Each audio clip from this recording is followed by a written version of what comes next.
All right, thank you so much for joining us back here at the First Alert Desk. We have been with you all day long since 4:30 a.m. on our Atlanta News First newscast, and we are continuing our First Alert weather coverage through the night, talking about what you should prepare for this weekend. We are expecting temperatures to continue to drop, especially heading into Saturday, and you might want to keep that in mind, especially if you're having some indoor plans, getting together with family. Taking care of your home during this time is going to be essential to that. And joining us to talk more about that is Matt Byrne. He is with our partner Coolray. Matt, this is a time where you want to make sure you are paying extra care to your home.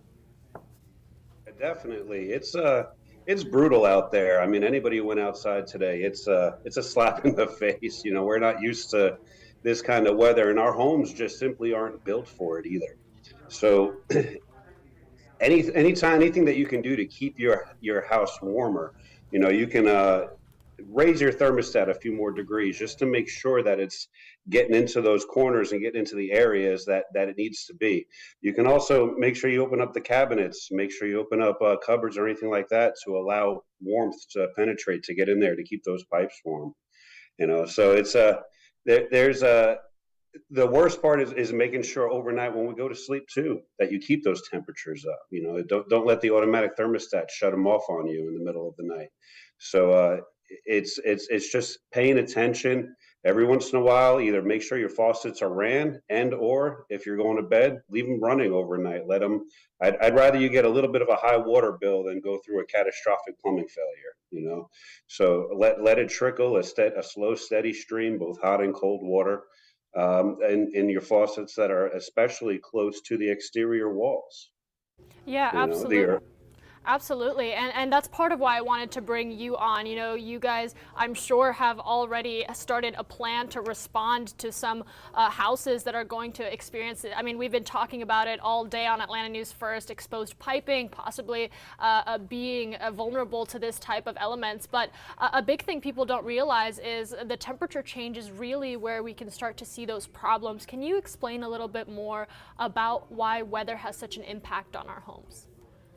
well, our homes are only designed to really handle temperatures down into the upper 20s. So when we get down into the teens and you get this driving wind that we have, the houses simply aren't built for it. The cold is going to permeate and penetrate into the inner walls of the home. So it if it was just one night, I wouldn't really be so concerned. If it was just two nights, you know, you're going to have a few clients calling with your garden hose bursts and stuff like that. But we're looking at three nights where and 3 days where we don't go above freezing. It's gonna be bad for a lot of folk around Atlanta. You know, unfortunately, we've seen this before. I've been doing this for about 25 years. So whenever we get three continuous days of temperatures that don't go above 30 degrees, we end up with seeing a lot of catastrophic failures. So, any additional efforts homeowners can put into place to make sure that we're keeping the plumbing from freezing is going to be well suited in the next couple of days. You know, especially Sunday and Monday. Yeah, certainly, especially, you know, headed into the weekend and seeing that warm up. That's where really the issues start to happen the most. What has been your process? I know Coolray is good about responding to these types of things, but what has been your planning in anticipating a higher call volume, a higher response to these types of issues? You know, normally it'd be it's Christmas. You know, it's Christmas Eve, it's Christmas, and typically, you know, our company would, since it falls on a weekend, we would celebrate Monday as our holiday. But we've been asking for volunteers. We've been stepping up the people who are going to be working and covering the shifts to make sure that we have as much as we can to help alleviate the issues that are going to come out of this. Certainly. I want to talk a little bit about preventative steps that people can take? I know you touched upon some of those already, but let's talk to the audience tonight. You know, a lot of us have already experienced hours of this cold, the first cold night, or I should say the second one. The first one was the night we experienced beforehand, but what should they do today before they go to bed just to make sure that their house, they're minimizing the amount of damage and possible risk their house is going to take? Yeah, if you haven't been paying any attention, make sure at least your hose bibs, your garden hoses are disconnected, put away. Make sure your outside hoses aren't dripping. You know, we talk about leave your faucets running, leave your faucets running, but every year I get several. Every time this happens, you always get several customers. Well, I left the outside hose bib dripping, and we get there, and the whole side of the house is a block of ice. So don't leave that outside hose bib dripping. You want to get the shut off valve inside the house to shut off, and then you can open up the outside to let any water drain off. You can use those styrofoam boxes that they sell at Home Depot or any of the box stores.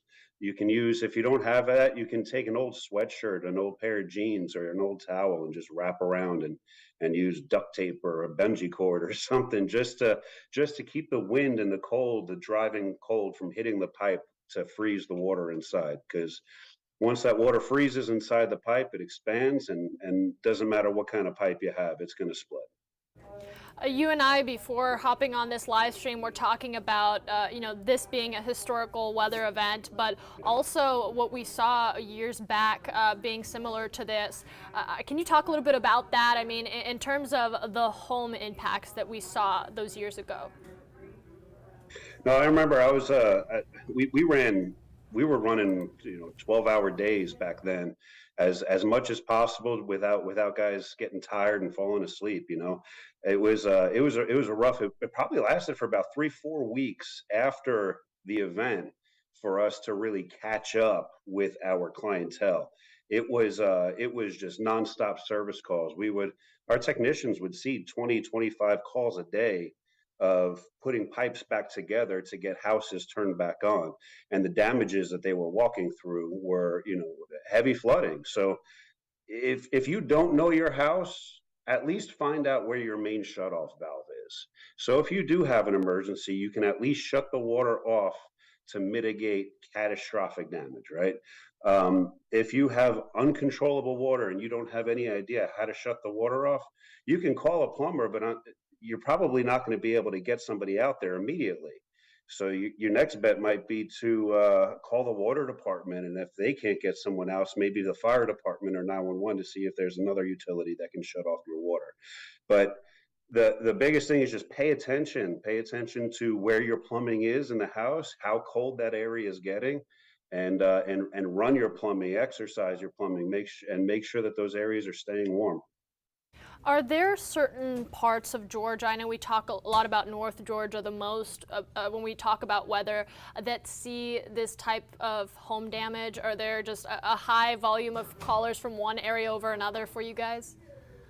When you get this type of weather affecting, it's most of Georgia at this point. So none of these homes are designed to handle these temperatures. So, if you lived up in the mountains, you're probably set up a little bit differently than we are down here in Cherokee County, Cobb County, Fulton County. It's just thinner insulation where we don't usually get the weather events like you talk about. So it's just a lot different of an area, and the building codes are different. So as you go further north, you have more insulation, more buttoning up of the envelope of the house to make it more airtight, and it's just built differently, So we're usually trying to figure out how to cool the house off, not warm it up, Right. And Matt, I was hoping you could talk to our travelers for a bit. I saw on our social media stream on Facebook, someone was asking, I'm planning to leave for the weekend. It is Christmas after all. How should I leave my house? I don't want to come back to problems. Yeah, if you don't have somebody staying in your house, I would probably recommend highly that you at least shut your water main off and depressurize the system. If you can get the lowest point, get all the water out of the system, that'd be great. But at least have the water off so that if damage does occur inside the pipe, you don't have an open pipe come home to a swimming pool in the basement. So uh, at least shutting that off can hopefully mitigate that horrible damage. If you're going out of town, nobody's checking on the house. That would be my recommendation. Especially when we get into these freezing temperatures. If your heat goes out, if we have a power outage and you're not home, and that plumbing is still turned on, it's just it's a domino effect of catastrophic stuff. Certainly. I want to talk a little bit about what you should do once you are faced with house damage or weather-related damage to your home, identifying that, and then who you should call, how you should respond in that moment. I think a lot of people tend to get overwhelmed in a situation like that.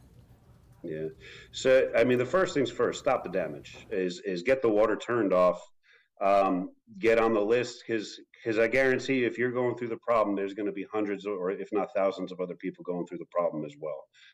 Get on a list of a good reputable plumbing company and try to get someone out there to patch it back together for you to be able to make the necessary repairs to get the water turned back on. And at that point, you may have to work with your insurance company. You may have to work with your homeowner's insurance, your a restoration company. It just depends, if it's something minor or if it's something major.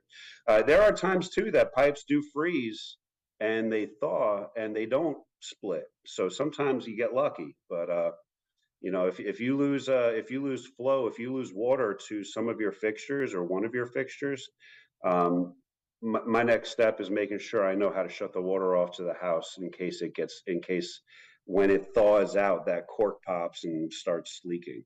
I want to talk a little bit about misconceptions. Is there anything that people do wrong when they're trying to either prepare their house or respond to damage that they should avoid? Maybe things that they shouldn't waste their time on? Well, one thing's sometimes people just turn a blind eye to it. It's an unfinished area. It's this or that.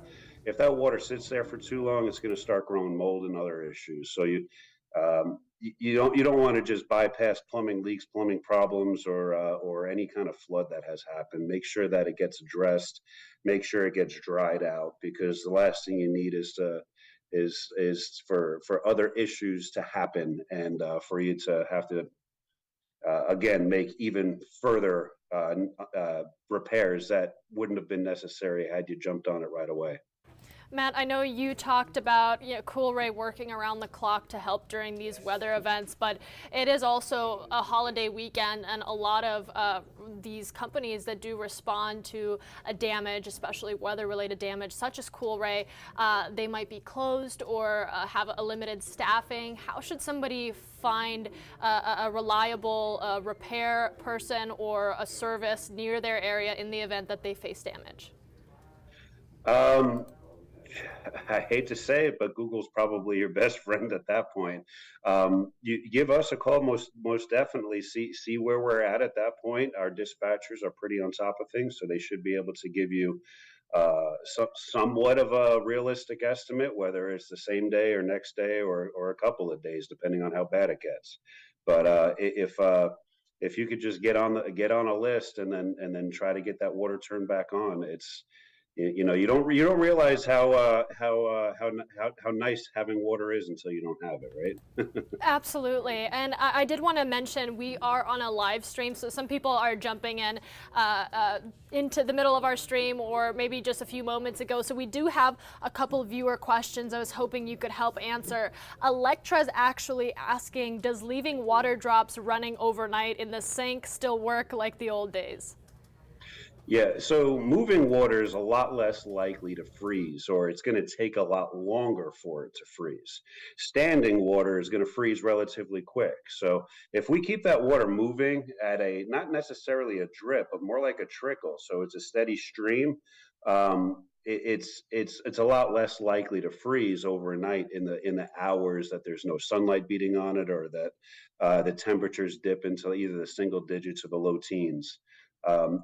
Just trying to uh, just trying to outlast the cold and prevent that water from freezing. So the more running water you have, the less likely it is to freeze. Make sure you run both the cold and the hot water if you're running it. It's not just one or the other. There's two pipes going to it. Thank you so much again for fielding some of the viewer questions we've gotten throughout the day, for giving us more information about heading into this weekend. Any final thoughts, words of advice for really everyone in Atlanta who's going to be going through this? No, stay warm. Start paying attention to your home. If you don't know your home, make sure you find that water service, that main shutoff valve. So in the event of an emergency, you can shut the water off. And stay warm. Keep those thermostats up, and do what you can to keep your pipes warm and healthy as well. But other than that, enjoy some family time. Enjoy your Christmas. Yeah, our meteorologist Cutter Martin was saying this is a good time to do movies, hot chocolate, indoor plans together. So I'll definitely be doing some of that with my family. I want to wish you a happy holiday, a good weekend. Hopefully you do get some time with your loved ones. And thank you again so much for joining us on here. No problem. Stay warm. Take care. All right, guys, we are continuing our coverage right now into this weather pattern with the weather event that we are following. We've really been following it since about 4:30 a.m. this morning on Atlanta News First, reporting power outages, fallen trees seen across Atlanta, and other impacts on the roadways and more just across the entire state. Several emergency crews responding, power crews trying to get power restored, because when you do lose power, you also lose heat, and that becomes a dangerous situation when you talk about the wind chills that we're seeing. Want to take you through some last home prep advice before we get into really an overview of what we've seen throughout today and what you can expect into tomorrow. So take a look at this from one of our reporters.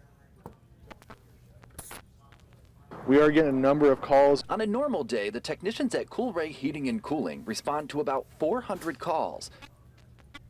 But when freezing temperatures bear down on North Georgia, their Marietta call center sees a dramatic jump in frantic homeowners in need of help. It would not surprise me if we start running about 500 to 600 calls a day. While Coolray and other home heating companies are ready for the additional workload, Kimball Bryce says there are some things that homeowners can do right now to ensure you stay warm come Friday. First, test your heating system. If you haven't turned on your heat yet, go ahead and turn it on, make sure it's working well. And if you haven't had your system maintained or looked at in a couple of years or even a year, a lot can happen in the course of a year with it. Besides your furnace, homeowners should also protect their plumbing. The experts at Atlanta-based The Home Depot recommend keeping interior faucets dripping overnight when temperatures are at their coldest. This will prevent them from freezing and potentially bursting as a result. Also, open your cabinets under the kitchen and bathroom sinks, especially if your pipes are on an exterior wall. This will allow your home's heat to keep them warm. And you can also wrap your pipes. If you have any exposed pipe, we sell the foam wrap that you could do that with.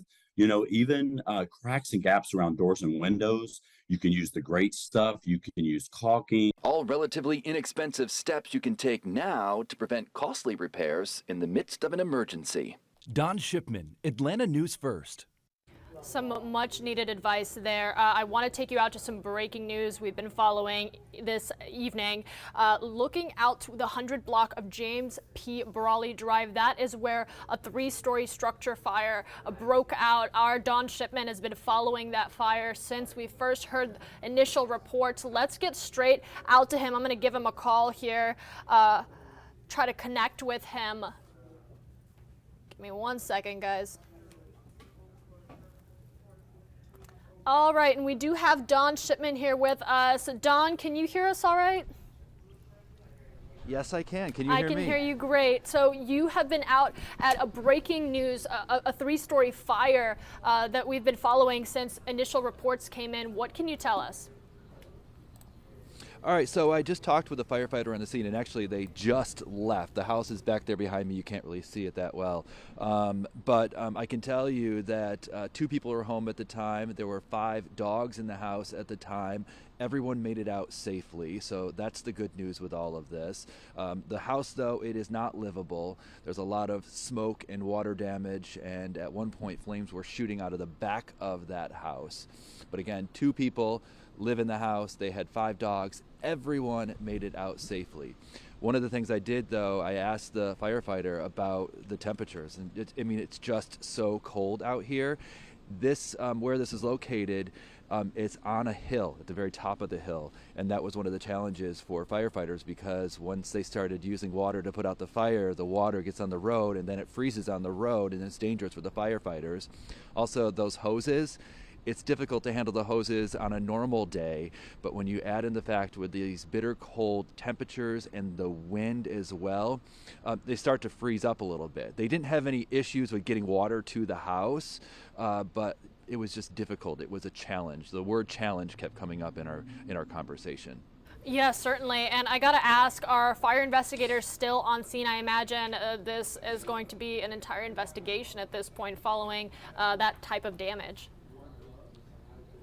Yeah, there's a lot of damage. Like I said, the house isn't livable. The firefighters who were putting out the fire, they just left the scene, but fire investigators, they were just up there, and they've been going through the house just to kind of to figure out maybe how the fire started. And I did ask if they had any, did they suspect maybe space heaters or something like that when it's this cold out, you know what I mean? But they said it's just really too early to tell how the fire started. They're going to wait till the investigation kind of moves its way through. Certainly, and I see you standing in the cold, and that your breath very visible on camera. A lot of us staying indoors. I'm thankful to be indoors, but you're braving the elements for us. Can you just describe a little bit about what it's like just standing out there? Well, you know what? I'm from upstate New York. I lived in the Northeast and New England pretty much my entire life. So I'm supposed to say I'm used to this weather, but let me tell you, it is cold. And I got very acclimated with the nice Georgia heat throughout the summer. So this is cold. And like you said, you can see my breath when I'm talking. And it's not just that it's cold, but there's a wind, and that creates a wind chill. So it's that much colder. So you got to make sure you're covered up. Earlier today, I was down in Fayette County in Fayetteville, and there were a number of people who woke up this morning with no power. So 1, there's no lights, and 2, there's no heat. The power went out in the middle of the night. I talked with this one homeowner. I just can't imagine this. He said that the temperature in the house got down to 48 degrees. The power went out right around 3 o'clock in the morning, he believes, and they didn't get the power back on until about 12:30 in the afternoon today. I talked with Georgia Power about all of this, and they said it's been a little bit of a challenge for them as well, because it's not like there's like one big section or one huge county that's without power. That would be horrible, but it would also be easier in the sense that it's in one area and they can tackle that one area. No, in this case, it's been scattered power outages throughout the entire state. These pockets of power outages where there might be maybe 50, 100 homes that are without power, and they have to dispatch crews to all of those different areas that are without power. So that's been a bit of a challenge for Georgia Power. They said when we talked to them, I want to say it was right around 4 or 5 o'clock, they had about 22,000 customers still without power that they were focusing in on. But throughout the last 24 hours, they have managed to restore power to some 120,000 customers. Good news there, and I know this has just been such a long day for a lot of those crews, especially for you. I'm not going to keep you out in the cold any longer. I want you to get to some warmth, but I appreciate this information and you giving us this on-the-ground perspective. No problem. No problem. All right, Enjoy. Happy holidays. You too. All right, and I wanted to just take this moment, part of why we are out there just bringing you this perspective, this on the ground live visual, is that so you can see up close what is going on across Georgia in the Atlanta community.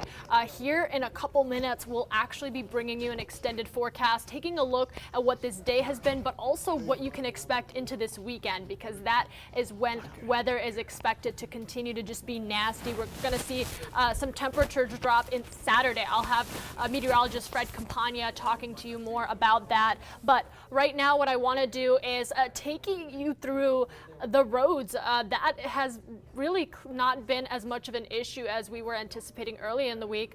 But those drivers still making sure that they are mindful that the weather does bring some challenges, especially if you're leaving up north towards the Midwest where blizzard conditions are. Here's a look if you are planning to be outside throughout this weekend, what you should expect. Cold afternoon gives way to a frigid evening. Not just Atlanta, not just North Georgia, much of the country. It is uncomfortable to be out here, and unfortunately it is turning nuisances like this, a broken water main, into much bigger problems. Water is freezing on portions of West Ponce. We're between Monroe and Glen Iris, right as Midtown transitions to Old Fourth Ward. And as the evening traffic picks up, we are noticing some folks having some issues gaining traction again just in these spots. You see the Jeep there spinning tires, the Audi, there we go, the BMW also having some issues with traction. It's deceiving, doesn't seem that bad. Don't know if you heard that, but squealing just a bit. And as temperatures drop tonight, these issues will become more pronounced, possibly making travel a little harder. Now, is there water, is there ice everywhere? That's not the case, and that is good news. But the risk of issues like this will increase tonight into early on our Christmas Eve morning. Pay attention to the roadways if you have to get out tonight, or if you don't, please stay indoors, stay comfortable, stay warm with your friends and family. Reporting in Midtown, Cutter Martin, Atlanta News First. Yeah, that important information from Cutter. And I have our meteorologist, Fred Campagna, who's really been our guide through all of this, especially in the evening hours. This is far from over. We have a weekend of cold weather. Yeah, and it's colder out there right now than it was earlier today. So I think a lot of people went out early today, say 9 o'clock in the morning, kind of slapped them in the face. So it's even colder now. So we haven't quite hit our low temperature for the day. That'll happen just before midnight. And then tomorrow morning is going to be borderline historically cold. It'll be the second coldest Christmas Eve that we see. So we're going to get into some sort of extended forecast. I know that we already got some questions. How long is this going to continue is the major one I saw. I did try to pull up your graphics. I believe it's on a black screen right now. Okay, yeah, probably is. That's okay. I will get in there. I will manipulate. I will take over. Perfect. And so I'm going to get out of your way, and I'm actually going to listen to this because I got some weekend plans I'm going to probably have to rethink as well. All right. If you keep an eye on any questions, I'll be happy to answer them. I'll just talk to everybody for about 15-20 minutes here, and let's go. Thanks, Maria. All right, so hope everybody's staying warm. It is brutal out there. I went outside. I'm from the Northeast. I grew up spent most of my life in New England, mainly in Rhode Island. Miles, one of our digital team, also a Rhode Islander over there. So we have a little Rhode Island representation down here at Atlanta News First. And so I've been in this weather quite a bit, but it's been a few years now. So this is my fourth winter here in North Georgia. And I have to say, when I stepped outside this morning, it was simultaneously like, oh, okay, I remember this. And it actually felt invigorating for just a second. But then reality kind of set in, and after about a minute outside I was like, okay, that's enough of that, so let's head back inside. All right, let's talk about what we're dealing with out there right now. Here's a look at some of the current wind chills that we have throughout North Georgia, and it is down to 10 below right now in Blairsville, 8 below for Ellijay.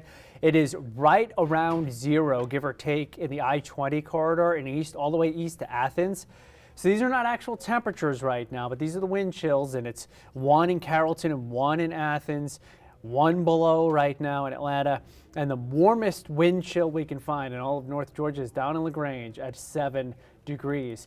We have a wind chill warning in effect for tonight. The wind is not as strong as it was earlier today, but there is still enough of a wind that it is going to generate some really bitter wind chills. So even in the metro, I expect to see those wind chills get down to the 5 to 10 degrees below zero level. And then in the mountains, it's going to be more like 15, 20 degrees below zero for the coldest wind chills that we'll find overnight tonight and into early tomorrow. Once you go south of I-20, your wind chills are between 5 above and 10 below. Right now, let's take a look at some of those wind gusts that we have outside, and it's not as strong as it was earlier, so that's good news. We're not finding those powerful and damaging wind gusts. Unfortunately, a few people just right before Christmas dealing with tree damage to their homes, some still dealing without any electricity out there. We still have some power outages. I'll show you that map in just a second. They've become fewer and fewer, though, as we've gone through the day. So that's good news. Georgia Power crews out there really working hard to get that power restored in a timely fashion. A wind advisory is still in effect for a couple more hours. That's until 10 o'clock this evening. 35-mile-per-hour gusts are possible, but as we just saw, we're finding a lot more gusts in the 20 to 30-mile-per-hour range.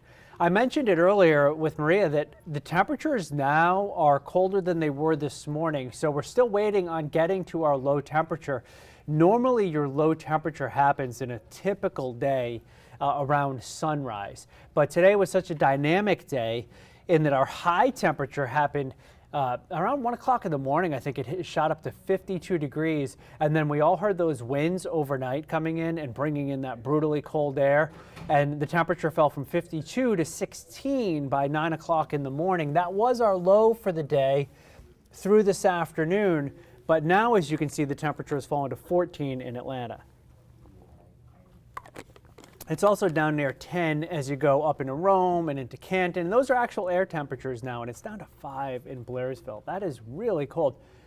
If there was snowpack on the ground, which there isn't, but if there was, with this air in place, these temperatures would probably be about 10 degrees colder than they are right now. Our low temperature tonight would be about 10 degrees colder than it's going to be, which would be near zero in Atlanta. So let's be thankful that we don't have we don't even have a frozen ground here, right? Our ground is not close to frozen. It was very wet just less than 24 hours ago.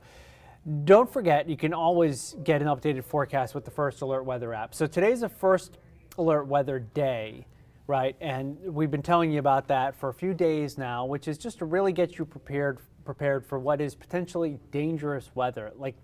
So First Alert is a heads up. Hey, there's some inclement weather coming your way. This is weather that's going to affect your outdoor activities or your plans. But a First Alert Weather Day is the next level. It's the highest level that we'll issue. And it basically means you really need to pay attention to the weather, because if you're not paying attention and you're not prepared, you could find yourself in a little bit of trouble. And you may say, well, that's kind of ridiculous. But there are instances that we've all heard about, cases like this, where someone's just not prepared.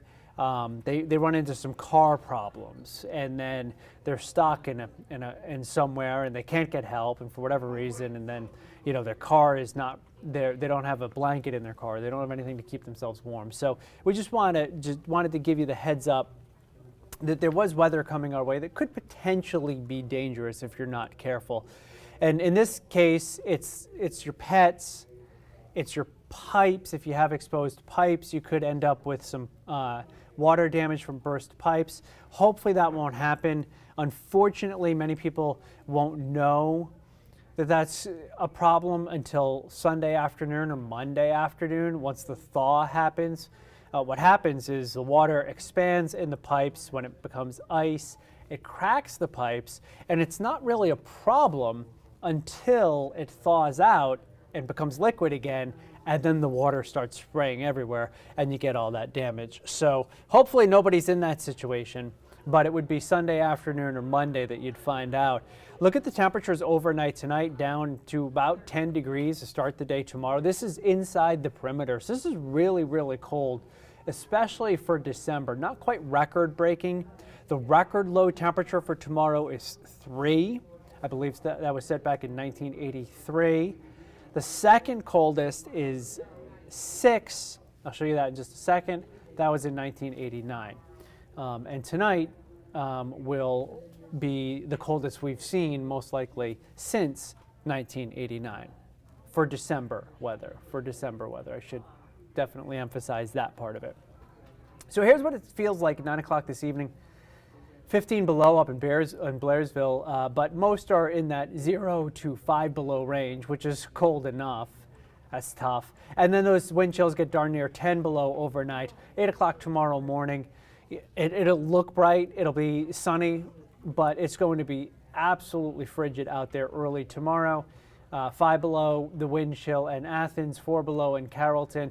And then as we go through the day tomorrow, by noontime, the feel-like temperatures are still in the single digits, but they will be climbing into the teens during the afternoon. So our low temperatures tonight look like this, between about 5 and 10 degrees, 6 and 10 degrees or so for most of the metro, most of North Georgia. A little bit colder than that as you go up into the mountains. And look at that normal low. It really stands out on there. It's 37 degrees. So tomorrow morning's low temperature could be 27 degrees colder than what is normal for this time of the year. 10 o'clock tomorrow morning, actual air temperature is about 16. By 2 in the afternoon in Atlanta, it's about 26. In the northern suburbs, it's in the low 20s at that point. And then by late in the day, early in the evening, maybe you're heading out, going out and around over the river and through the woods, as it were, on Christmas Eve. You know, you'll be looking at temperatures in the 20s, and by late in the evening, it'll be falling into the teens again. It'll be cold again to start the day on Christmas. I want to give you some historical perspective on this, because one of the things that we've been talking about a lot is, oh, this is the coldest weather. First was, oh, this is the coldest weather to hit North Georgia in nearly 5 years, right? When we felt that it was going to be below 15 degrees or around 15 degrees. It's the coldest weather that it's going to be in nearly 5 years, going back to January of 2018. And then it was like, well, no, even colder than that. And this is going to be the coldest we've seen since January 2014. But what about December? Because January is normally when we get some of our coldest weather, most of our coldest weather. But for December standards, this is incredibly cold. So I went through the record books, and this is what I came up with. Back in 2010, on December 14th, it got down to 14 degrees. Back in the year 2000, on December 20th, it got down to 13 degrees. In 1995, it was also down to 13 degrees. But we're expecting colder than that tonight. It may be 12 degrees by midnight, and by tomorrow morning, as I just showed you, we're expecting about 10 degrees at Hartsfield-Jackson, where the records are kept for Atlanta. So you have to go all the way back, and I alluded to this, to 1989. Christmas Eve on 1989, the temperature got down to 6 degrees. And there were 2 historically cold winters in the 80s. I mean, not winters, December Arctic outbreaks. I don't remember 89 as much, but I remember 1983. And this is, again, like the one we're seeing now, one that wasn't just localized to Georgia. These were big eastern United States Arctic outbreaks. So I was back in Rhode Island at the time, and it was just absolutely incredibly cold. So this weather that we're having right now is the coldest we've seen in December since 1989. I want to show you next, just give you an idea about, well, let's take a look at the rest of the holiday weekend forecast before we talk a little bit bigger picture here. So here's how the rest of Christmas Eve and day breaks down. So tomorrow during the day, I expect it to get up to about 28 or 29 in Atlanta. 28 is the coldest high temperature for the date. So we do have a chance to get close to that record. I think it might just nudge above that. Today was a little bit, I'm using air quotes, but warmer than we were supposed to be today, with it getting up to around 22 this afternoon in Atlanta. So I think tomorrow, Hartsfield-Jackson, you know, all that air traffic, all that concrete, whatever sunshine we get tomorrow, it always warms up more than most other places around the metro, and that's where our records are kept. So I wouldn't be surprised at all if it got to 29 or even 30 briefly tomorrow afternoon at Hartsfield-Jackson. But 28, if it's 28 or colder, it at least ties the record or breaks the record if it's colder than 28 for the lowest high temperature for December 24th. That would be colder than anything that we saw back in the 80s. Tomorrow evening, heading out 24 degrees, say that's about 7, 8 o'clock in the evening on average. Christmas morning down to around 20. Outlying areas though, West Georgia, east of Atlanta, northern suburbs probably closer to 15, mountains closer to 10. That 20 is more or less around and inside the perimeter. And then on Christmas afternoon, on average about 35. Some spots will be a little bit colder than that. Take a look at the map here to show you what it looks like on Christmas afternoon. 36 Atlanta, 38 Athens, but only 33 for Canton, 32 for Blairsville. So you may not thaw out in some places until Monday afternoon. I mentioned this earlier. This is such a dynamic system. Like, we've seen how our temperature has changed in the last 24 hours. And it's not just here in North Georgia. It has been changing for just about everybody. Even Orlando is now 15 degrees colder. So the front is moving through central Florida. But Nashville, 43 degrees colder than it was 24 hours ago. In Atlanta, 32. And in Blairsville, I suspect it's like closer to 40 degrees. Yeah, 40 degrees, 39 degrees colder than it was 24 hours ago in Blairsville. So it's an incredibly stark contrast. And now when we look at the temperature, let me bring up another map here that's going to show you the national temps. Look at that. Misery loves company, they say. So there's plenty to go around. Right now it's down to 15 in New York City, 15 in Washington, D.C., 14 here in Atlanta, so actually colder in Atlanta. The plunge, as you can see, came from St. Louis to Nashville, right down here into North Georgia. It's all the way down to 32 in Savannah, 52 in Orlando, and they'll get much colder than that tonight. New Orleans, 29, Dallas, 22. Denver, 1 below. You may be saying, wow, Denver, 1 below. That is brutal. But yesterday, around mid-morning, Denver was 23 below. So they're already starting to warm, it's all relative, out in the Front Range of the Rockies. So the worst of the cold blast is over in those areas. And our gradual warming trend begins, believe it or not, tomorrow afternoon with a high of 29, and then it goes to 36, and then it goes to 42. And we're up into the mid-40s on Tuesday and mid-50s on Wednesday, and Thursday looks nice and mild. So that's good. More good news, if you don't like this cold weather, is that we will get a warmer than normal stretch that takes us through the New Year's weekend and into early 23. That's nice, although I am fairly certain that sometime over the New Year's weekend, sometime between late Friday and more likely New Year's Eve, we're going to have some rain and maybe some thunderstorms coming through. Do you remember last New Year's Eve? I do, because I was working it, and we had tornadoes in North Georgia. We had 3 or 4 tornadoes, including one that flipped over a car at a Chick-fil-A parking lot out in Covington. So fingers crossed that that doesn't happen again, because I'm working again on this New Year's Eve. But that was not what we were looking for at all last year.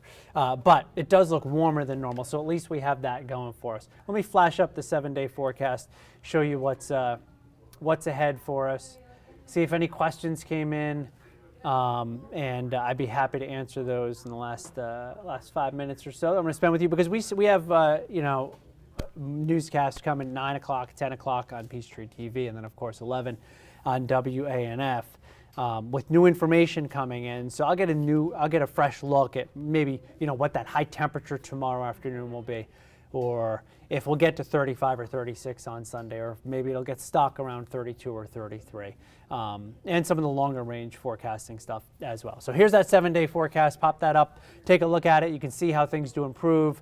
Definitely heading in the right direction as we get into the early to middle part of next week. Although it's all relative, although it's warmer, Monday morning 20 degrees, that's still cold.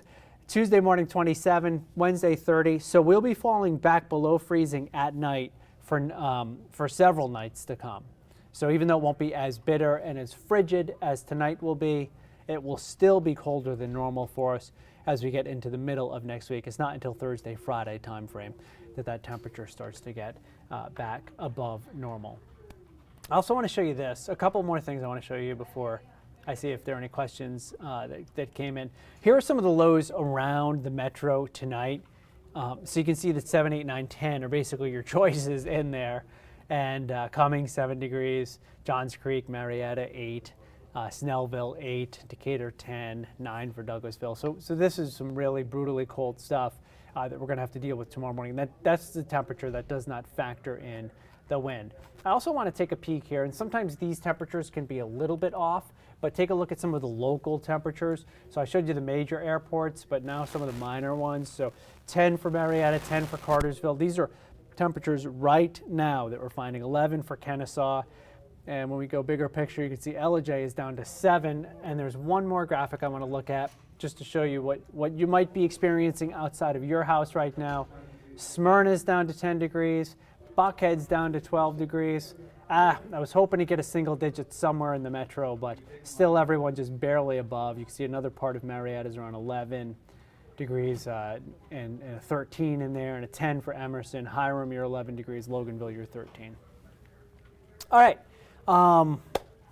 So that's about what I got. Let's see if any questions. Can anybody ask any questions? We did Anything I can get answer? one question, Yep. and it came a little earlier before you came on, but we've been throwing around the terms warnings, watches, advisories. How should someone navigate the difference? I should step into the camera shot. That's okay. So there's a meme that's floating out there that you see quite a bit, right? Which is, it'll say "cupcake watch," and it shows a counter. So I'm gonna give you a verbal meme right now. It shows a cupcake. It says "cupcake watch," and it shows all the ingredients for cupcakes sitting on top of a counter. And then next to it is the picture that says "cupcake warning," and it's a cupcake. So that's basically what the difference is. A watch means, maybe there's going to be a cupcake. Oh, look, my wife has put out all this stuff out on the counter. One can only hope, right? But the warning means it's happening, right? So that's the difference between the two. Now, there's also advisories. And an advisory is generally a lower level than a warning. So right now, and I'll bring up a map really quick, we have a wind chill advisory for parts of our area, as you can see there in blue, and we have a wind chill warning for parts of our area. So we know that wind chills are going to be bad, so there's no reason for a watch, but they're not so bad in the areas shaded in blue that they warrant that warning. So it's a lower level, it's a heads up, it's just kind of like, hey, it's not nice out right now, and it's enough that we need to give you this heads up, so we have a wind chill advisory. And then of course the warning is more like, this is really, really cold stuff and you need to prepare for it. So that's the big difference. Now, another thing, we talk about the feel-like temperatures versus the actual temperatures. What is causing that difference specifically? Well, it's just the wind, that's the wind and how our bodies maintain the heat, right? Because when that wind blows, it strips heat away from our bodies, right? So we feel it even more. So that's exposed skin, of course, and so your pipes don't feel wind chill. Anything that's an inanimate object does not feel the wind chill, but your dog does. Yeah. Your pets do. People don't realize that sometimes. So they don't like it anymore. And it's definitely a situation where you need to be aware of that. Dogs are, especially some bigger dogs, like they will. The little guys, so Jennifer Valdez, Chief Meteorologist Jennifer Valdez, has an Italian Greyhound. So if you've seen one of those, her dog Nimbus. If you haven't, follow her on IG. She has some videos with it. Cutest dog. It is a very cute dog, but doesn't have an ounce of fat on its entire body. Right. And she was saying today, Nimbus may have to be literally ushered outside to do his thing, but because he's more susceptible to the cold. Some hardier breeds, they'll go out, they'll run around. But even at that, you want to get them back inside. You don't want to have them out for very long. So a few minutes is probably enough on a night like this. And I gotta say, my dog too made it very clear that they didn't want to be outside. Ran out, did her thing, ran back in. Right. I want to talk a little bit about the First Alert Weather app. Into this weekend, I feel like that's going to be a good tool to have on hand as people are navigating this weather. Yeah, definitely. So our First Alert Weather app, there's a few things about it. One, most weather apps are going to give you the National Weather Service warnings and watches, advisories, and all that stuff. Ours will give you, you can set it to give you lightning warnings for your area, which is really important. Give you rain warnings. Give you a geolocated hourly forecast, which is important if you're moving, especially if you're moving around. If you're traveling at all, sometimes you go just say you go to Disney World, right? So you want to know, like, okay, what's it going to be? You can just open up our app, have it geolocate you to there, and you can get that forecast. But more importantly, for this weekend, we're constantly tweaking that forecast, and then we're also doing video updates, right? And they're short video updates. They're a minute long. They can't be longer than a minute. We have it set to cut us off in a minute. So if somebody starts to talk too much, they have to redo the video and make it short enough. So because it's easily digestible, it's just the most important stuff. And we update those several times a day. And a normal day, we'll update that 3 or 4 times, sometimes 5 times a day. We've been doing it 4, 5, 6 times a day with this coming this week. So we're just going to constantly keep you in the loop as far as everything that you need to know. So. And I do appreciate myself those videos. I've relied on them before. How personalized and easy to digest they are. I mean, you get the First Alert weather team kind of in a more intimate weather delivery, but it's also so simple where if you don't know the weather terms, you guys really break it down in a way that's understandable. Yeah, and we occasionally will do some niche type of videos that might help you to understand the difference between a watch or a warning or something along those lines, you know, or if there's something localized that's going on, we can also geo-target our push alerts and have those only go to the people that are affected by it. So there's we have a lot of flexibility on our end. You know, it is the best weather app that you're going to find.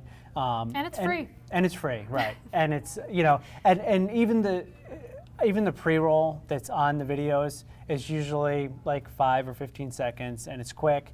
If there is one, you know, there isn't always one, but it's a great way to very quickly get a read on what's going on. And then, of course, we want you to watch us on ANF Plus or on Atlanta News First or whatever it is, you know. But you'll see videos from Ella and from Courtney and from Rodney and Cutter and Jen and myself. So you'll see videos from everybody.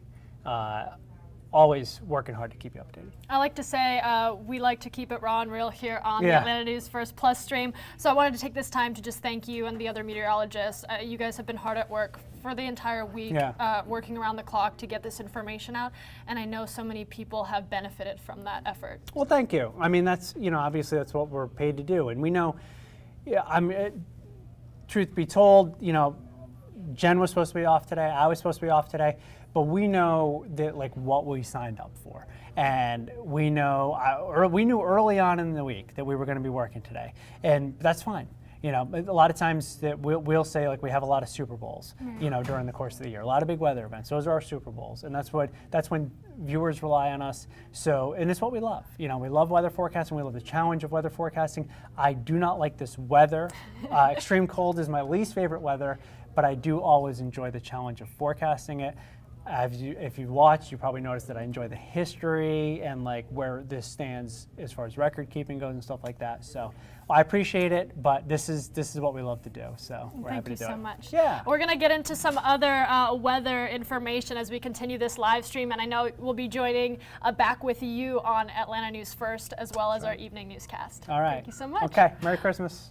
All right, so I'll hop in here, switch out with Fred.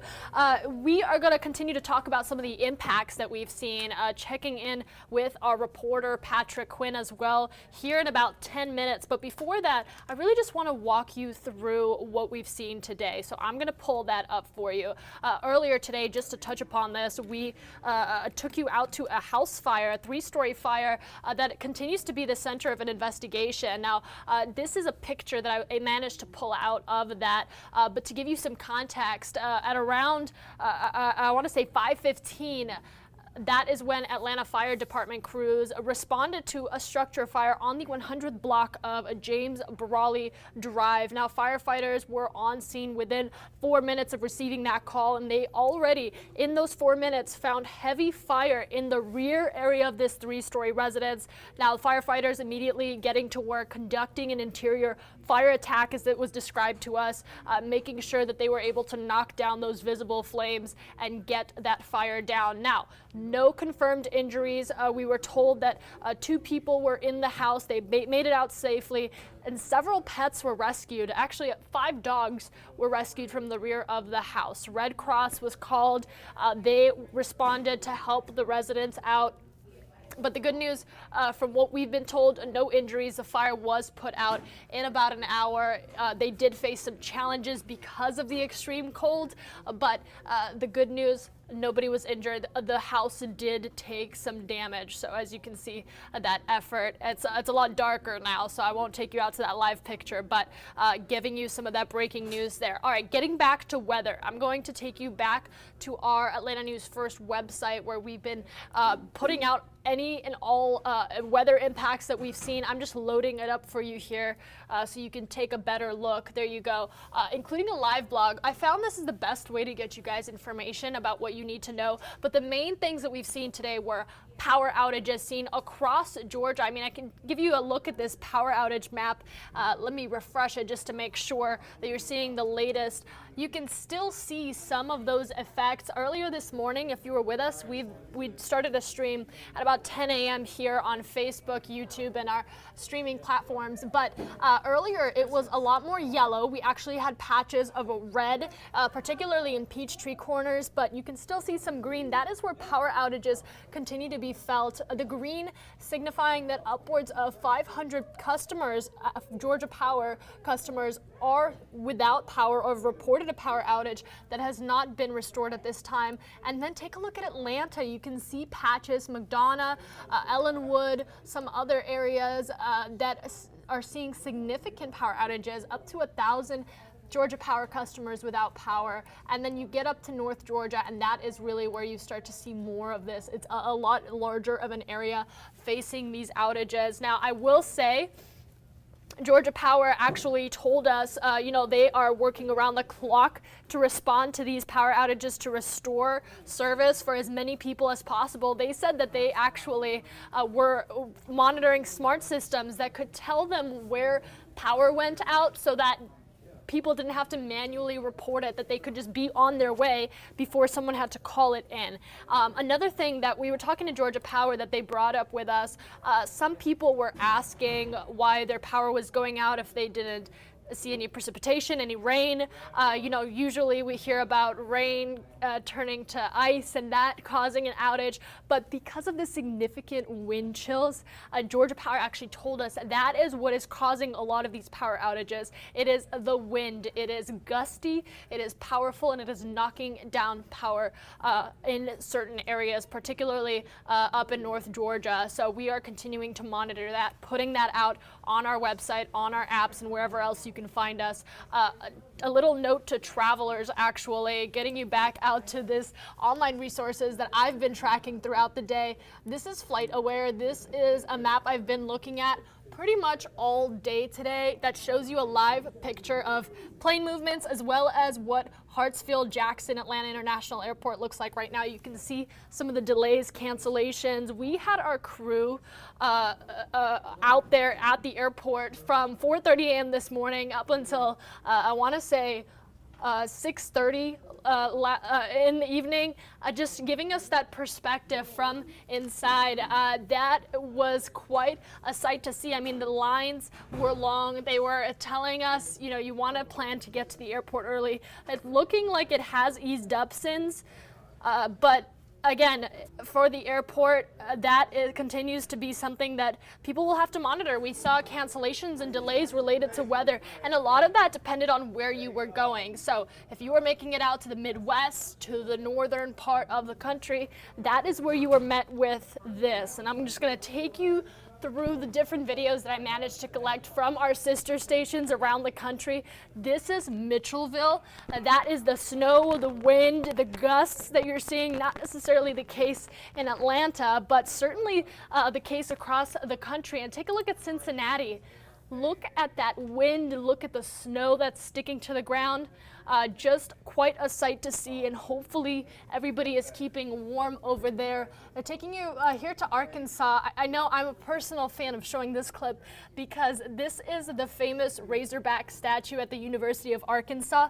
It has frozen over. That is how cold it is. If you have ever been to Arkansas, particularly if you've seen this statue at the university, you know that that is quite a sight to see now that it's frozen over. Just taking a look at that. Now, taking you out to Ohio. This is I-70. I had to make sure I had the correct information pulled up. Really, the drivers are the ones who have been dealing with some consequential effects of the roads. I mean, you're talking about ice on the roadway. You're talking about navigating other drivers. UPS even told us that, hey, expect your packages to be a little late. Expect if you made any requests for packages that you've ordered that you were hoping that would arrive by Christmas. They are navigating. Delivering those on time, but also making sure that their crews can be as safe as possible. So they are making sure that both of those things can be handled in a safe manner, in a way where drivers aren't put at risk, but they also are working on a plan, they've told us, to get those packages out. And I wanted to mention UPS is based out of Sandy Springs, so we were able to get that update pretty quickly from them, bring that out to you. All right, and taking you out to Kentucky, where a sheriff's deputy wanted to demonstrate the icy roads, basically letting people know, hey, don't get on this roadway. You're not going to have a good time. Out in South Illinois, visibility seems to be a major issue, and it was throughout all day today. This continues to be part of the issue for drivers that are traveling and navigating through this space. Look at that. You can barely see the car in front of you. And same case here in Memphis, where cars continue to experience the challenges of ice on the road.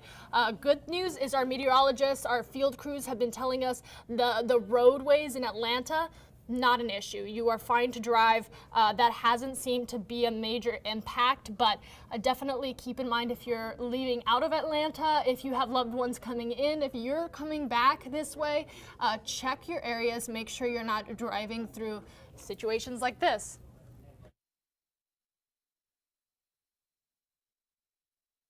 Here's your battery. It's one of the first things you should check as cold weather rolls in. It's cold and you go in there to start that vehicle, that's the last time you want to be dealing with that and finding out, oh, I need a battery. And not far from the battery. This is going to be where your coolant is. Slowly and carefully check for proper coolant levels.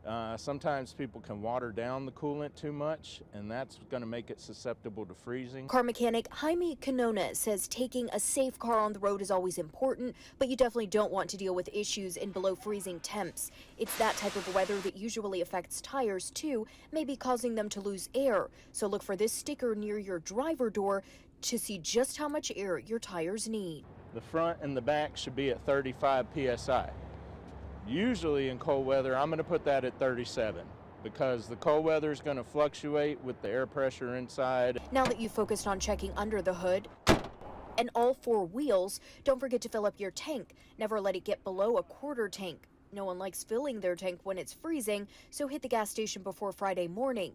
Canona says running out of gas in the cold isn't fun, but even if you do everything right, there are some things you can't control. And if you do end up stranded for any reason, make sure you have extra warm clothing and blankets for everyone in the car, just in case. You know, you're not stranded without any options. Again, the roadways in Atlanta, not really an issue. It's when you get out, making sure if you're passing through those Midwest, northern states that are experiencing those blizzard conditions, I should say, that I just talked about, that's where you want to just make sure that you're staying up to date on the weather along your route. Let's talk a little bit locally. The biggest issue right now we're faced with going into the night, warming centers and supporting those who don't have access to heat. And with that, we are going to connect with our reporter, Patrick Quinn, who's been following this. Patrick, can you hear me all right? I got you, Maria. Can you hear me? Sweet, I got you too. Awesome. So I know that you guys are on the road right now. You've been covering the warming efforts to get people who don't have access to those resources, making sure that they're able to get warm on a particularly dangerously cold night like this. What can you tell us? Yeah, well, I just confirmed with our meteorologist, and I'm sure you've heard this over and over again. This is the coldest night of the year of 2022, and it's in fact the coldest night of the multiple years. And I'm parked right outside a warming center here in Atlanta. This is in Central Park. This is in the Old Fourth Ward neighborhood, and I just went inside. No cameras are allowed for obvious reasons, privacy concerns, but it's completely full. and the organizers there said they are at capacity. They have what they told me 3 beds right now saved just in case they have any walk-ins that hear about the warming centers and just late at night, middle of the night, need a spot to sleep. But there were over 120 people inside in a big gym atmosphere, just one next to the other, just kind of packed in there. The city was handing out food, so they got a spaghetti meal, bottled water. There was an orange as well that everyone was given. But it was completely full, and it's obvious why. It's so cold outside. That's why I'm sitting in the car. I told Maria that I just cannot be. My feet are freezing right now. We've been running around this afternoon, kind of covering some different angles of this cold blast, and I just needed a second to thaw out a little bit. We've really been looking into, so many people experiencing homelessness. We just came from Grady Hospital, where I got a tip, and we're going to kind of take you behind the curtain a little bit about how some of our stories come to fruition. But I got a tip from a doctor there who said we are just seeing a lot of homeless people come into our ER, and then they're staying. They'll be released, but they don't know where to go after that. They don't want to go back into the cold. And so we just went, and honestly, I went to show up just to see what, if this was true, what was there, who was there. And I met a woman who had just been discharged. She's homeless, and she's from Alabama, and she didn't know where to go. She said the only place I could think of was the hospital. So she went to the hospital, and she was seen for some minor injuries, and then she was discharged. And she was outside. She didn't have any shoes on. And she really didn't know what to do, where to go. I asked her, where's she going to sleep tonight? She didn't know. But I told her about the warming centers, and she said, yeah, I've heard a little murmurs about there, but I don't know how to get there. And so I walked her back inside to Grady, and the security guard was just kind of really nice about it and said, if you can just kind of keep to yourself, you can stay right over there, and pointed to an area of the waiting room where there were about 15 or 20 other people just sitting and waiting. And I checked in with Grady just to get a better understanding of how this whole process works. And they told me that they work with local shelters to try and help those who are unhoused or experiencing homelessness to have a place to go when they are discharged. But they will not, at this point, put anyone out on the street, just given the cold temperatures. So it's been just a really humbling night to see this firsthand, how this process works. If you do not have a place to go, where do you go? I can tell you this Central Park location, this warming center from the city, it's full. So they're not taking any transfers. So no one from Grady could come here unless they come on out of their own free will, and they're seen as more of a walk-in rather than as a transfer. So it's a little bit complicated, and we've just been trying to get a better understanding of this whole system. It does raise questions. What role does the hospital play on a night like tonight? Is it their job, responsibility, to become somewhat of a shelter? Because that's what, for 15 or 20 people that I saw, that's what they were as of an hour ago. So very interesting, Maria. I don't know, I kind of rambled for a while, but I really just kind of wanted to take you behind the scenes of how we tell stories and how they come to fruition, and how we try and fact check things, and how we try and keep systems accountable. Is the city's efforts, are they working? Are Grady's efforts, are they working? It's the coldest day of the year, and this tip from a doctor, he said he sent it to me really just because he knows that tonight is one night, tomorrow is going to be another night, the next day. I mean, so we're not out of the woods yet. No, not at all. And I actually didn't think you were rambling. I thought that was a very important thing that you said. You know, we often take for granted, you know, being indoors, having access to heat, just how serious these elements can get, the weather outside, and how dangerous and deadly it can be for those that don't have warmth, don't have access to warmth. You talk about these areas seeing a capacity. That is how many people are impacted by this, and I'm sure many more who just don't know where to go. Particularly something we're all talking about at the station here at Atlanta News First. There are people who can't afford to crank up their heat. There are people who when their power goes out, they don't know necessarily where to go. So this doesn't just affect one group, it can affect almost anybody.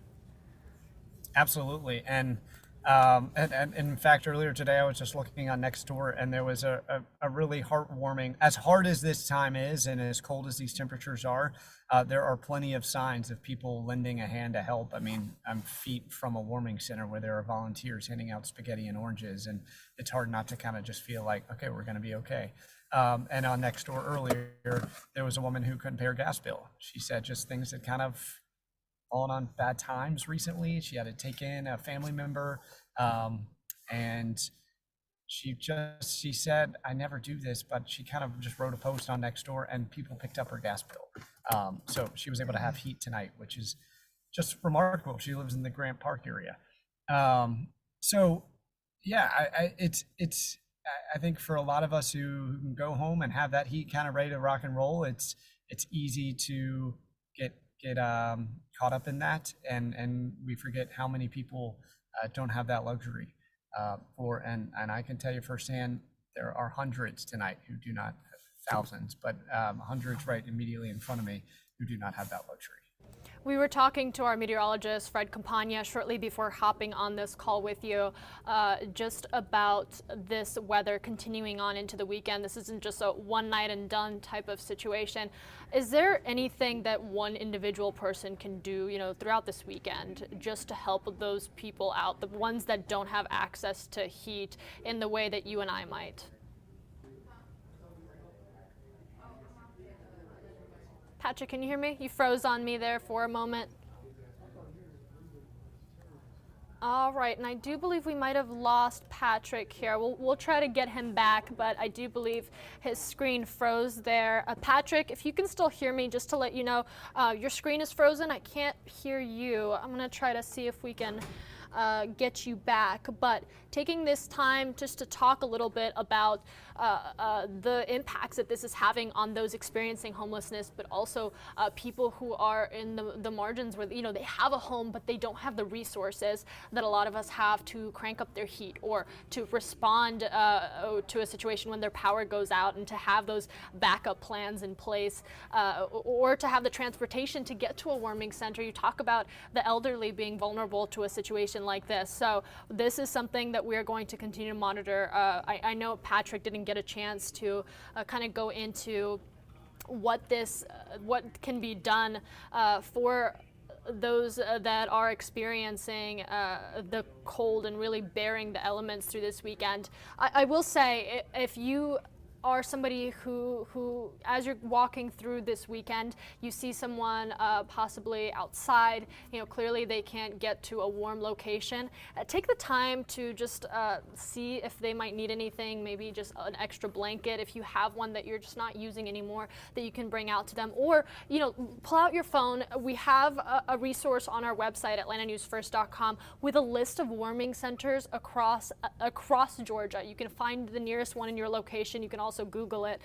Let them know, because they honestly might not have access to the internet to know where their warming center is. Let them know where they can go. Try to just take a moment and understand that perspective a little bit if you can. And also, you know, donating to those organizations that are helping. We were talking to our reporter Rachel Aragon earlier, where she was saying there is a nonprofit that is going around the metro area to give coats to people who can't get warm tonight and into this weekend. So that is another way to support during a time like this. It's really going to come down to being a strong community. And I didn't grow up in Atlanta, but I have come to know it over the past 2 years. And if anything, Atlanta is a community, and we do come together during these moments. That is something I've always been proud of and proud to be a part of. So taking this time, if you're feeling the holiday spirit, making sure that you can pass that love and those good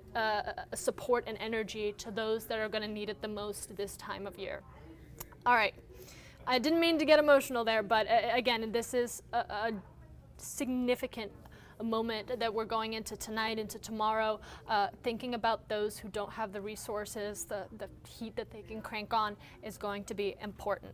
Let's talk a little bit about what we're looking at moving forward. I have a little bit with you guys before we jump into our 9 o'clock newscast. If you have any questions, I'm going to take this time to field through any questions. Belle is asking about captioning. Belle, we do have captions set up on this Facebook stream. I believe you have to go into your Facebook setting and activate so you can read them, kind of like YouTube works, but we do have them enabled. And asking about Flowery Branch, and we are updating information about specific locations across Georgia, both on the Atlanta News First app and the First Alert Weather app, and our meteorologist Fred Campagna is going to be joining back at 9 o'clock to provide us that latest update on Atlanta News First. So we'll get you that information out. I want to make sure that you can hear what you need to know from a meteorologist. Okay, I'm checking through YouTube here. How is the ATL airport? Let's go back to FlightAware just for a moment. That is going to be the latest update, really a live picture of what is going on. So I'm going to bring that up for you. Taking a look. This is at Hartsfield-Jackson Atlanta International Airport. We've seen throughout this morning long lines, delays, cancellations. We even spoke to ATL spokesperson Andy Gobeil, who told us about all the response efforts and resources they've put in place to help people navigate through this. From talking with our reporter Tori Cooper, she was at the airport this evening. It has eased up significantly. So not a clear picture on what tomorrow looks like if you're planning to go out tomorrow, Laguna, but as for tonight, any night flights, those look to be all right. Again, you need to check with your individual airline as far as delays, because you talk about the nighttime and those wind gusts picking up. That is a very real reality. So monitor that. We have more resources on our website, atlantanewsfirst.com. All right, and I'm going to take this moment to talk about something else. You know, walking into this weekend, a lot of people are going to be off work, possibly trying to do any holiday shopping or try to go outside. I know the weekend is a time when a lot of us don't want to be cooped up inside anymore after spending a whole day at the office or wherever you work. But an important information about the risks of frostbite and hypothermia, those are going to be real this weekend. So important for you to bundle up and watch out for those signs. The biggest signs of hypothermia: confusion, shivering, difficulty speaking, sleepiness, stiff muscles. Those can all be signs of hypothermia. I know during cold weather, I felt that sleepiness, making sure that you're able to properly distinguish whether that is a sign that you need to respond to what your body is telling you or something else possibly. But in the event that you are outside, especially with exposed skin, frostbite, all of those weather-related symptoms, those can become real realities very fast. So try this on. At Academy Sports and Outdoors in Dunwoody, And we've seen the uptick. shoppers are bracing for Arctic temperatures not felt in North Georgia in nearly a decade. Definitely people are coming in looking for long underwear. They're looking for fleece, hoodies, jacket. We found this mom buying insulated underwear for her son. He's an electrician who works outside. But I think he'll be happy to have the long johns. The First Alert Weather Team is anticipating wind chill temperatures this weekend to be between -10 and 10 degrees. Officials are warning anyone outside with exposed skin run the risk of catching frostbite, an injury that can occur in under 30 minutes. Some of the warning signs are a white or grayish yellowing of the skin, numbness of the skin that feels unusually firm or waxy. Hypothermia is even worse. It's when your body loses heat faster than it can produce.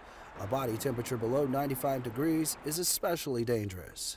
So if you do experience some numbness, wrap yourself in some type of blanket, try to sip on something warm and start warming the core temperatures.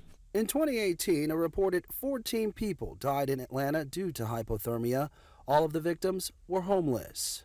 So certainly we have this in mind. At Grady, the hospital's social services staff is busy working to ensure anyone seeking medical treatment because of the cold also has access and rides to warming centers across the city.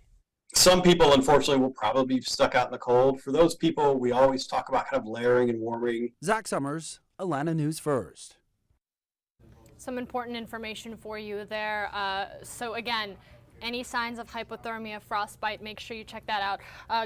Going back to the resources that we've made available on our website, atlantanewsfirst.com, we have a full article out of the signs of what you should do to respond. I can give you a little bit of a synopsis. The main thing you want to do is bundle up.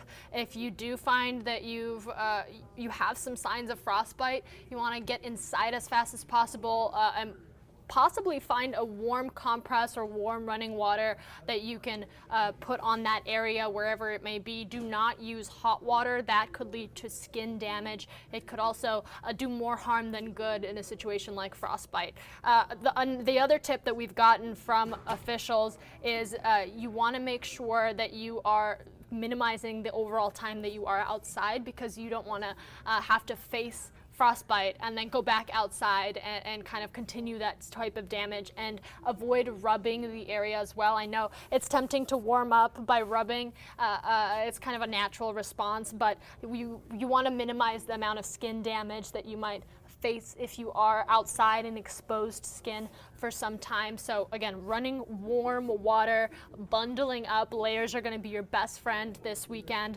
and making sure that you're staying up to date on everything you need to know when temperatures are going to ease up and more. That's going to be an important part of this. All right. I'm going to take you back out to this radar, giving you really a look across the country.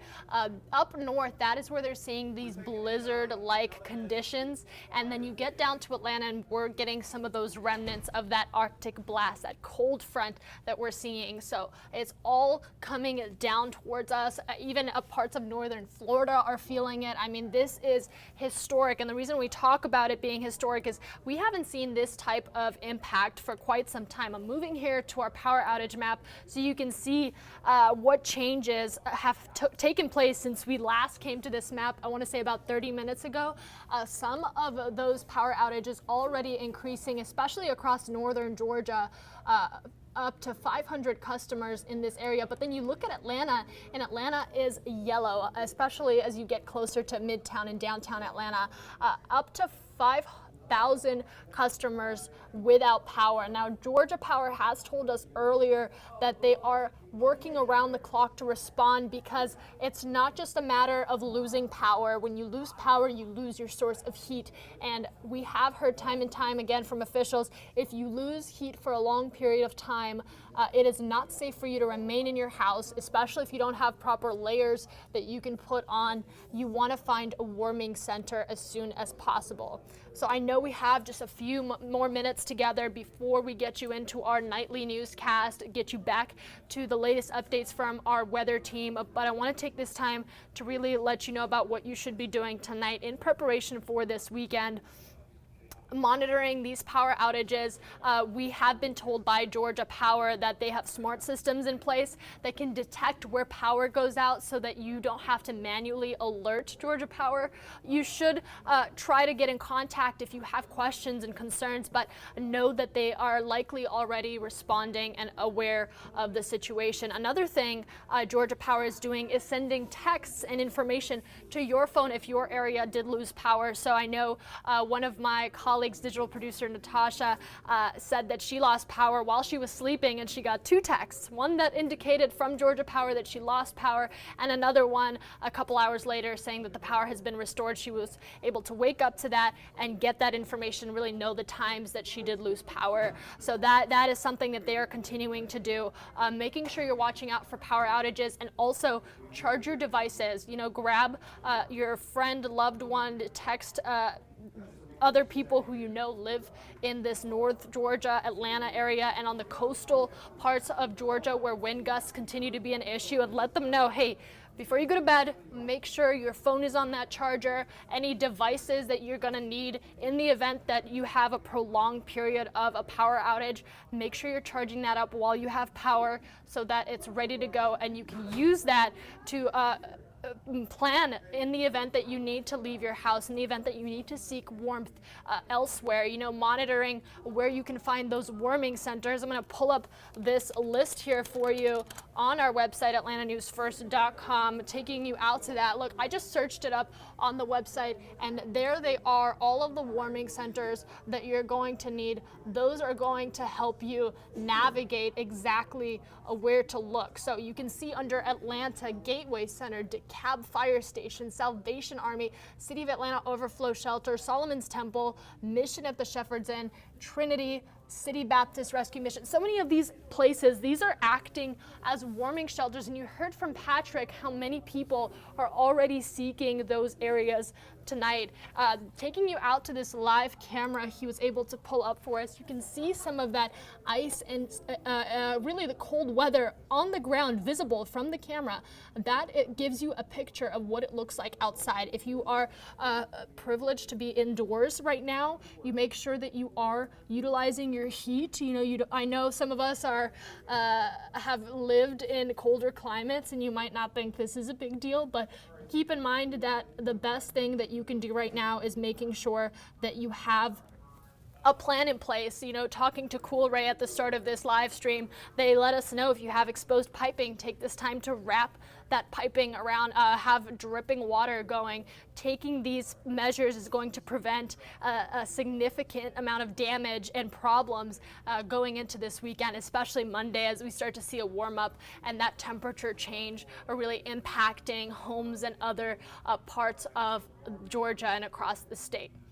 So at this time, I'm going to check if we have any final questions. I do want to thank you guys so much for sticking with me throughout today. We have been together from the morning time to tonight, and it was so important for us to do this because we wanted to make sure we were able to address your questions directly. Daisy Gates saying it's the winter solstice that happens during this time. We actually touched upon that, Daisy. Yes, the winter solstice happening right around this time, really bringing in colder conditions, but the sharp temperature drop is really what caused the most of these impacts, and those powerful wind gusts, that is not common. That is not something that happens every year, and that's part of why we call this weather event historic, is because we haven't really seen anything like this since, I want to say, 2014, and even then, we talk about what happened then. That has led to significant issues. I believe a lot of people who were trapped out in those elements, not having that source of heat, like I mentioned, really suffered the most from that. So again, if you are able to support those individuals in any way, those experiencing homelessness, those who can't afford to crank up their heat on a night like tonight, and making sure that you are at least not necessarily going out of your way, but you can at least be aware as you're going into this weekend and celebrating time with your loved ones, that there are people who are going to need this type of support, and reaching out to organizations, seeing if you can help and get involved, make any donations. I know one organization that we were talking to is going around giving coats to people who are braving the elements, and that has already had such a huge impact. So if you have a moment this weekend, go outside.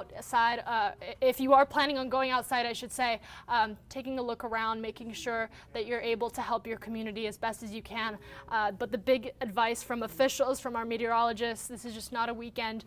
You want to plan any outdoor activities. You want to stay inside as much as possible, looking out for your pets, looking out for your home, and looking out for your vehicle is going to be very important. Again, I'm leaving you with this. Download the First Alert app. We are giving you minute-by-minute updates, hour-by-hour forecasts, and personalized breakdowns from our meteorology team all weekend, every day, 7 days a week. Thanks for joining us.